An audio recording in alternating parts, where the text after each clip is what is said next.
नमस्कार, जोहार।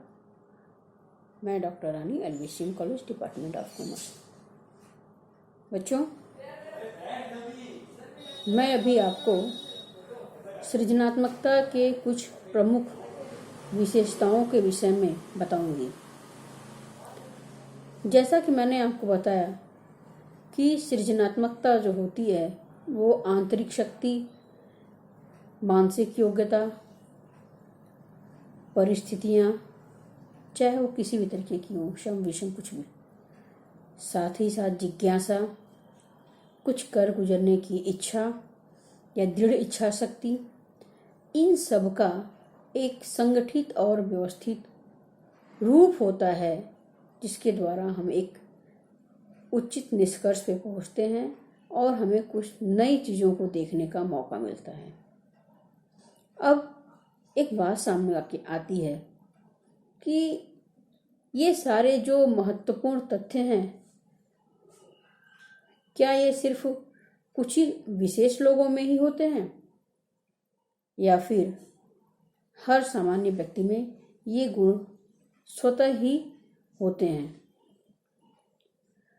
इसका जवाब है कि सृजनात्मकता का गुण हर व्यक्ति में, हर इंसान में, चाहे वो छोटा हो बड़ा हो, किसी भी धर्म जाति का हो, कुछ हद तक या कुछ अंश जरूर होता है। उसके आंतरिक शक्तियों के अंतर्गत ये गुण उसमें होता है। अब उनको विकसित करने का एक अवसर की आवश्यकता होती है कि वो कब उन तथ्यों को, उन गुणों को विकसित करें। अर्थात इसकी विशेषताओं की कड़ी में हम ये बात आसानी से कह सकते हैं कि प्रत्येक व्यक्ति में कुछ मात्रा में सृजनात्मकता का गुण अवश्य होता है। सृजनात्मकता का व्यक्ति के सामाजिक वातावरण से गहरा संबंध होता है। कोई व्यक्ति कैसे वातावरण में रह रहा है, कैसे सामाजिक वातावरण में अपने आप को ढाले हुए है, यह भी सृजनात्मकता के गुण को अधिक से अधिक विकसित करने का एक अवसर देता है। जैसे यदि किसी व्यक्ति के पास सारी चीज़ें पर्याप्त मात्रा में या अत्यधिक मात्रा में उसके इर्द गिर्द पड़ी हो, तो वो कुछ भी नया करने की बात नहीं सोचता।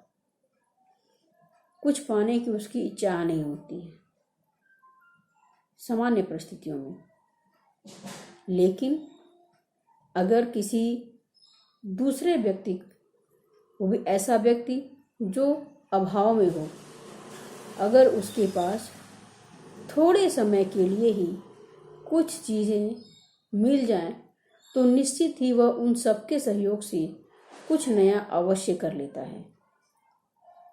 उदाहरण के रूप में आप देखे होंगे कि प्रायः बहुत सारे बच्चे, या आप में से ही बहुत सारे ऐसे लोग हैं जो कि जिनके पास पर्याप्त मात्रा में स्टडी मटेरियल्स हैं, घर का माहौल काफ़ी अच्छा है, हर तरह की सुख सुविधाएं उपलब्ध हैं, उनकी रुचि अध्ययन कार्य में नहीं होती है।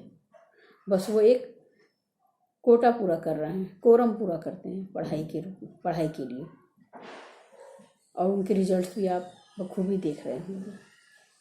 वहीं दूसरी ओर आप में से ही कुछ ऐसे लोग भी हैं जो कि इन सब चीज़ों से बहुत दूर हैं। उन्हें न तो पर्याप्त मात्रा में पढ़ने का साधन उपलब्ध है, न ही घर का वातावरण ऐसा है, न ही इलेक्ट्रिसिटी सप्लाई है उनके यहाँ प्रॉपर तरीके से, न ही आसपास के लोग बहुत अधिक पढ़े लिखे हैं। लेकिन उसके बावजूद भी वो अभाव में रहते हुए भी हर दिन उनको जो कुछ भी सुख सुविधाएं कहीं से भी मिल जाती हैं, उनका वो बखूबी इस्तेमाल करते हैं। और इसका परिणाम ये होता है कि उनके रिजल्ट्स अच्छे होते हैं, उनके पास ज्ञान अन्य की तुलना में ज़्यादा होता है, उनके लाइफ स्टाइल औरों से अलग होते हैं, और वो हमेशा ही कुछ नए एनर्जी, नए ऊर्जा से वो ओतप्रोत होते हैं। वो हमेशा अवसर की तलाश में रहते हैं। उनके अंदर कुछ जानने की जिज्ञासा होती है। वो उनके पास हमेशा एक समस्या रहता है। समस्या का अर्थात कोई ऐसा मुद्दा उनके पास होता है जिसको वो जाने और उसको वो भली भांति समझने का प्रयास करें। अर्थात इन बातों से ये बात सामने निकल कर आती है कि सृजनात्मकता का व्यक्ति के सामाजिक वातावरण से गहरा संबंध होता है। यद्यपि सृजनात्मकता एक जन्मजात गुण है, फिर भी उचित प्रशिक्षण के द्वारा इसे विकसित किया जा सकता है। क्रिएटिविटी जो होती है ये व्यक्ति के अंदर जन्म से ही परिलक्षित होती है, लेकिन उन्हें एक उचित ट्रेनिंग की जरूरत पड़ती है ताकि वो उसको भली भांति विकसित कर सके। जन्मजात गुणों के रूप में हम ये कह सकते हैं कि ये जो सृजनात्मकता का गुण होता है हर व्यक्ति में सुसुप्त अवस्था में होता है, लेकिन अवसरों को जानने के बाद, परखने के बाद, पहचानने के बाद व्यक्ति उनको विकसित करने के लिए विभिन्न माध्यमों का सहारा लेता है। सृजनात्मकता जो होती है एक चिंतन प्रक्रिया है जो व्यक्ति की मानसिक योग्यता का उपयोग करने से संबंध है। जो व्यक्ति जितना बेहतर ढंग से किन्हीं बातों को समझ सकता है, उसको कहीं अप्लाई कर सकता है, वो उतना ही चिंतन की प्रक्रिया का सही प्रयोग कर पाता है और सृजनात्मकता का उसके अंदर विकास भी होता है। सृजनात्मकता व्यक्ति के मौलिक योगदान से संबंधित होता है, जिसमें आदतन किए जाने वाले कार्यों को सम्मिलित नहीं किया जा सकता। जो व्यक्ति डेली कुछ हैबिचुअली अपने कार्य को कर रहा है उसको सृजनात्मकता का नाम नहीं दिया जाता, बल्कि वो अचानक ही मौलिक रूप से कुछ नया करने की बात सोचे, उसको हम सृजनात्मकता का नाम देंगे।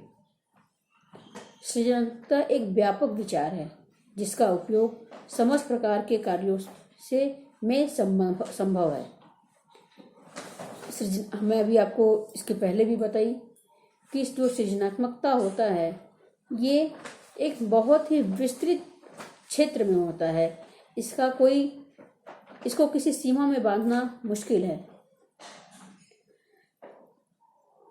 सृजनात्मकता का विकास किन्हीं तकनीकों से नहीं वरन योगदान करने की आंतरिक प्रेरणा से होता है।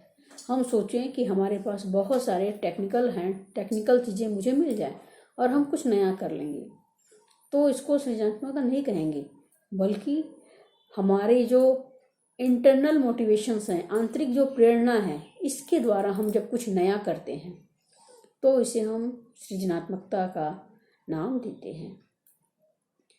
सृजनात्मकता एक तर्क नहीं है वरन एक कल्पना शक्ति है जिसके द्वारा वस्तुओं में विचारों को नए दृष्टिकोण से देखा जाता है।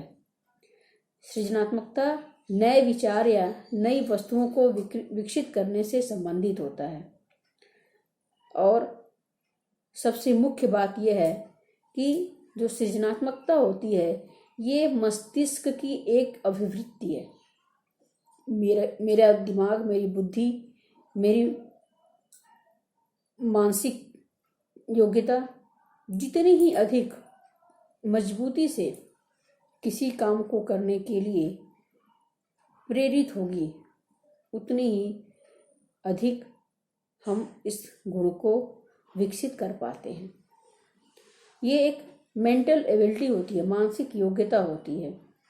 इसके द्वारा ही हम कुछ नया कर बैठते हैं जिसकी प्रायः न तो कोई कल्पना की जाती है और न ही कोई प्लानिंग होती है कि हमें क्या काम कैसे करना है। कोई प्लानिंग नहीं होती है, लेकिन जब ये आंतरिक शक्तियाँ, मानसिक योग्यताएं शुभ अवसर या अवसरों को सही ढंग से सुअवसर में बदलने की जब बात आती है, तब हम इस सृजनात्मकता को विकसित कर पाते हैं।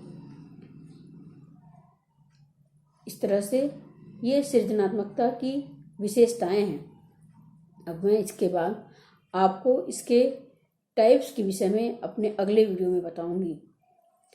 तब तक के लिए नमस्कार।